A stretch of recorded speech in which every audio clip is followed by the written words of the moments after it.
After last episode's disappointing Champions League semi-final defeat, we're going to head straight into Season 4 with a point to prove and a team that needs improving, and I think we did that in this transfer window.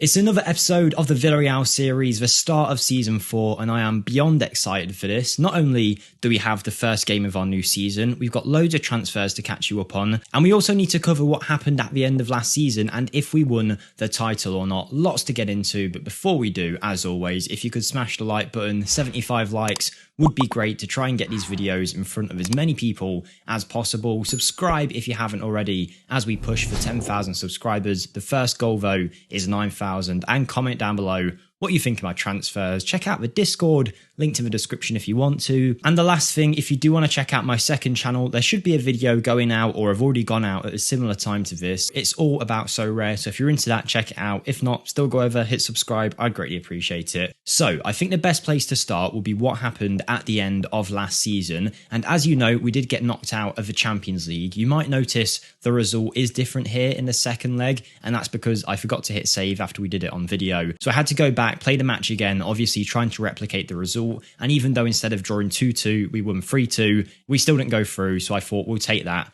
and we will move on. Then about a week later we beat Alaves 4-2 in the league away from home, and we just needed a few points to clinch the title. We then lost our next game 3-0 away from home though to Real Sociedad, and Barcelona were within 1 point of us. We had one game at home against Cadiz that we needed to win. You'll see we did win 1-0, but it was not simple. It was the 91st minute. Before we scored that goal, Barcelona were top of the league and were about to run away with the title, but in steps substitute Dani Parejo in the 91st minute to carry home an absolute screamer of an effort. I don't know if we can see it here. Hopefully we can, if it lets us watch the goals from the match. I think it was quite fitting that a player like Parejo did get the goal. You'll see it now, but at this point in the game, I'd gone gung-ho, very attacking, everybody was up, no one was in defence. Cadiz hadn't tried a shot all game, and I was just hoping we could breach the gap. I mean, you can see here 33 shots, and only that late effort from Parejo actually got us over the line. But we did win another La Liga title, 2 in a row. It was a double last year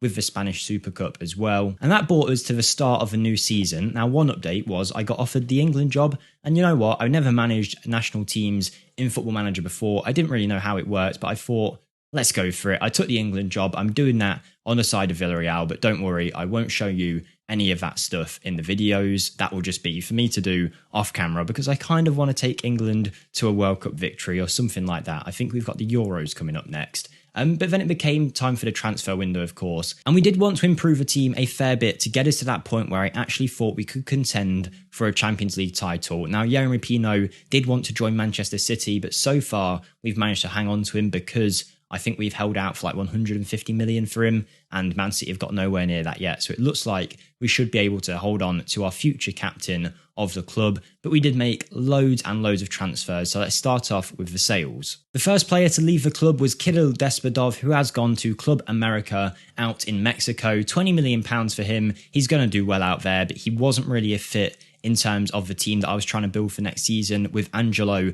coming back from loan as well. I let him go. It's a profit from the £5 million spent on him. He never did anything wrong, but I think we have improved on his position. It's the end of an era for our striker, Gerard Moreno, who has made his way over to Arsenal. He's been linked with them since the start of his save, and he has finally gone there. They spent £22 million for him, which, considering he's a 32-year-old who was on a lot of wages and actually had not been very good for us since the start of his save, I was happy to let him go and almost felt right to let him move on. And I think he will be a regular starter for Arsenal now. Mats Hummels left the club on a free transfer. We had Alex Biena leave the club for £8.25 million to Zoria out in the Ukrainian Premier Division, which, no offence to him, probably goes to show his level, and he shouldn't be part of this squad going forward as we try and win the Champions League, even if he is homegrown at Villarreal. A great bit of business on our end. Oscar Mingueza has gone to rivals Valencia for £11.5 million. We bought him in on a free transfer. He played a few games for us, barely anything, and then we made a £10 million profit on him. An easy turnaround for a player who was never going to be part of our team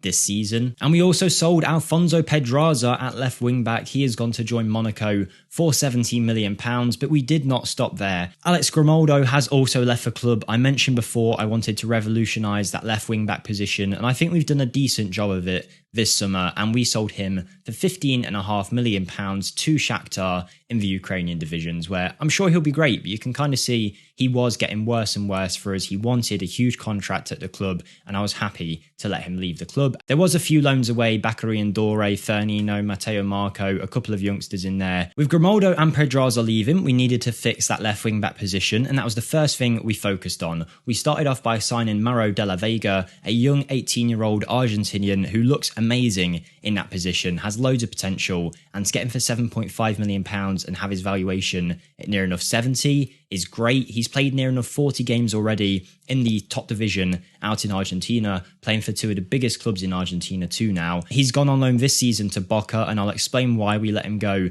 in a minute, but yeah, he joined to fix that left wing back issue. Obviously, we needed two left wing backs, so we signed Douglas Santos from Zenit St. Petersburg, where he's been playing so well for them. Some amazing average match ratings, and I'm hoping he will reflect that in our side too. I think he's got everything he needs to be a really effective presence in left wing back in our team with those attributes, and to get him for about £20 million, the same price really we got for Pedraza. I think it is an upgrade in that area, but we also just needed to freshen it up a bit, have a bit of a change, and I think Douglas Santos could be good for us. With Douglas Santos joining though, it meant we had 4 foreign players in the squad, being Jude Bellingham, Angelo, Mauro de la Vega, and then Douglas Santos, and I figured one of them's got to go on loan because we couldn't register all of them, so we let Mauro de la Vega go, and to fill in his backup left wing back spot, almost in a panic buy, but I think it's not a bad deal, we have loaned in the young Spanish left wing back from Barcelona, Alejandro Balde. We have an option to buy him at the end of the deal. I'm not sure if he'll be that good, but in terms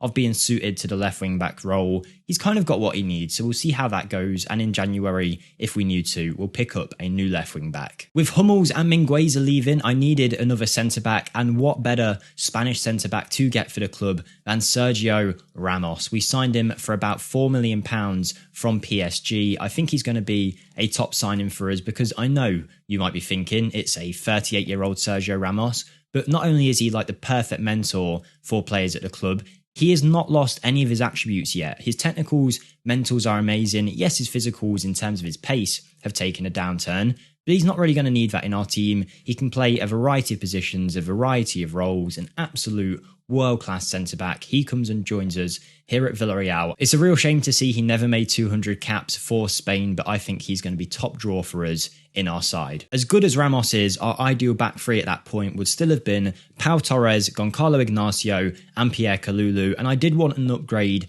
on Pierre Kalulu because he was only ever signed to be a rotation backup option, and there wasn't that many options on the market, but Jules Koundé at Sevilla has been good throughout the simulation, been fine for a Sevilla team that haven't been achieving too much. He's cost us £50 million up front, but it could go all the way up to £63 million, but I definitely think he's worth the money. I think he's a massive upgrade on Kalulu. He's still fairly young as well, only 25, caps for the French national team is never a bad thing, mentally brilliant and technically very good as well. Very happy to have him at the club, and I think he's a big upgrade on what we did have. And speaking of big upgrades, last season our strike force was Jared Moreno, who's left the club, and Amin Ghiori, who I'm looking to use as an inside forward this season. A youngster called George Galen, who we'll look at in a minute, has returned to the club, but we decided to get that massive striker that we needed up top, the player that I think could actually get us 30 goals a season, and I have chosen Benjamin Sesko as the man to do that job for us. I know his current ability might not look amazing, but he's still 21, loads of room to grow, 6'5", physically dominant, mentally amazing. We've had him in our Wolfsburg save in the past, and we signed him for £35 million. He's been good out in Austria, scoring a lot of goals, and he suits that complete forward role very well, and that was all of our signings, and I think our squad looks very, very well drilled. Now that was our last signing, but there's a few extra signings that might still happen. Mark, a youngster with loads of potential, has decided to join Arsenal after having bids from loads and loads of clubs. He's decided to go there. I've offered him a contract, but he said no, he wants to go to Arsenal, so go away, Mark. I'll forget you ever existed. And Dan Juma might also be on his way out, but I've delayed that transfer for a little bit because I'm not sure I can find an ideal replacement for him. But it does leave our squad looking very good right now. So if we start in goal, Kepa in the net has been amazing for us. Never had a problem with him last season, a 7.25 average match rating. He won the best goalkeeper in the league, most clean sheets, and behind Pau Torres, only two other people finish with a higher average match rating across the course of the season than him. We've got some great centre-back options with Koundé and Kalulu on that right-hand side, Ignacio and Ramos in that central area, and then Zagadou and Pau Torres on that left-hand side as well. Gustavo is also floating around in there should we need him, and I think that's a great set of centre-backs, all at a very similar level. Right wing-back, Rosas and Lamptey are great. Alejandro Balde and Douglas Santos at left wing-back. Despite their star ratings, I think they could be very good for us. Our midfield pairing is Bellingham and Fernandes. If they're not in the team, we've got Parejo and Kenneth Wynn, and then behind them, Xavi Simons is back here after a good season out on loan. I'm not sure if I will keep him, but he could play a big part for us this season. On the right-hand side, we've got Pino and Angelo, who comes back off loan looking like this. I think he looks phenomenal. A great season last time out for Santos, and I think he's going to tear it up for us. And then up top, it's Sesko and George Galen, who looks like this currently. He had a nice season out on loan at Zaragoza last year in the second division, and I think he'll be a very capable understudy to our man up top, Benjamin Sesko. So there were our transfers. Let me know what you think of them in the comments down below, where we might still need to improve with the money that we do have, and of course like the video if you are enjoying. But we've played 2 friendlies so far this year. I don't know why only 2. I don't know why the assistant only picked 2 friendlies for us, but we drew one and won the other. I've put the players in B team and C team matches since then to get their fitness up, but some players are still tired and not ready for the season. But now our side for the Cadiz match, our first match of the season, is the following. Ibrahim in goal because Kepa is out injured. Koundé, Ignacio and Pau Torres with Lamptey and Santos makes our ideal back line that I'm hoping to use throughout the course of this season. Bellingham and Kenneth Wynn are in because Bruno Fernandes is suspended. We've got Yeremy Pino, Amin Gyouri and Benjamin Sesko in the rest of our side. I think it's an absolutely phenomenal side. Loads of young talent throughout with a couple of experienced older heads, and then our bench is stacked too. Kalulu, Ramos, Balde, Galen, Rosas, Parejo, Angelo, and even then you've got all of these amazing talents in our reserves that haven't been picked for the bench today. So I'm very excited for how the season is going to go, but now watch us somehow lose this game. Even though we signed him a little while ago, I really am expecting big things from Angelo this season, so it'd be cool to see him coming off the bench later to see if he can have an impact. I mean, away against Cadiz isn't easy, but as I always say, at this stage of a save, these are the kind of games you've got to walk and win. They shouldn't really be a struggle. We should just come into this kind of match and walk away with an easy 3 points. And that's what we need to start the season, because Sociedad and Valencia and Real Madrid have already got started with those 3 points. The lack of friendlies in pre-season does worry me a little bit, so who knows how this is going to go. But hopefully we can just take this game in our stride and get up to speed straight away. And we do have our first highlight here, but it is actually for the opposition. We do win the ball back though. And here's Amin Gyouri, Pau Torres. Let's see some of the new players in action, shall we? Douglas Santos on the pitch currently, Sesko up top, of course, Koundé at the back, and I'm sure we're going to bring more on off the bench, but Sesko loses a ball there. We keep working it though, Bellingham in control. I'm expecting bigger things from him this year. He wasn't great in the second half of the season when we signed him, but I'm giving him the benefit of a doubt that he just needed time to adapt to the team. Don't get me wrong, he wasn't bad, but I think he could improve a lot, so hopefully we will see that this year. But here's Koundé, Ignacio. They're getting the chemistry together. There's a lot of space on the right-hand side if Wynn can find it, and he does find Lamptey. Very long highlight right now. Can he put the ball in the middle for Sesko? It goes to Yeremy Pino instead. Oh, he hits the post. That could have been a great way to open the scoring. And for the length of the highlight, I really wish we had got a goal from that. Bit annoying that we didn't, but let's keep going. Here's Douglas Santos in that left wing-back spot. He's a great crosser of the ball, seemingly, and it's another good ball in, but the highlight goes away. It was that shot from Pino that had the best chance to go in. And now we just need to push on and have another chance. And we do straight away with what looks like a free kick from Douglas Santos into the box. Ignacio hits the crossbar from 3 yards away and it bounces out. But it looks like Douglas Santos must be good enough to be taking a lot of our set pieces. And he's on like a 6.97 average match rating right now, which is far better than what anyone got in that position last year, because our left wing backs last year were absolutely terrible. Saying that though, I'm still not happy with what we've seen out there. We haven't really seen Amin Gyouri and Benjamin Sesko getting involved. I know that complete forward position isn't an easy one to play, and Sesko will need time to adapt. And it also might not be the kind of position and role where you can get 30 goals from. But I feel like he should be able to do it. What a tackle from Jules Koundé there to stop that being a one-on-one for Cadiz. That was really, really impressive and not something that you often see in the Football Manager match engine. But this looks like it might actually be a Cadiz chance. Unless we can win it back here and counter. They're building the ball up very nicely. I really would be annoyed if we went 1-0 down here. But Ignacio steps in, finds Pau Torres. Back to Ignacio. He plays the ball forward. It's a great bit of distribution from him. Lamptey, first time ball to Yeremy Pino. Back to Lamptey. We should be able to work this into a goal now, I would have thought. It's a long highlight again, and it's going to be a penalty. Yeremy Pino takes what looks like a dive, but we're going to take it because I think that's all day long going to be a penalty kick for us. I don't know who's going to be on it. I don't know if Sesko has really good penalty taking or anything like that, but let's see who steps up. It is going to be Yeremy Pino.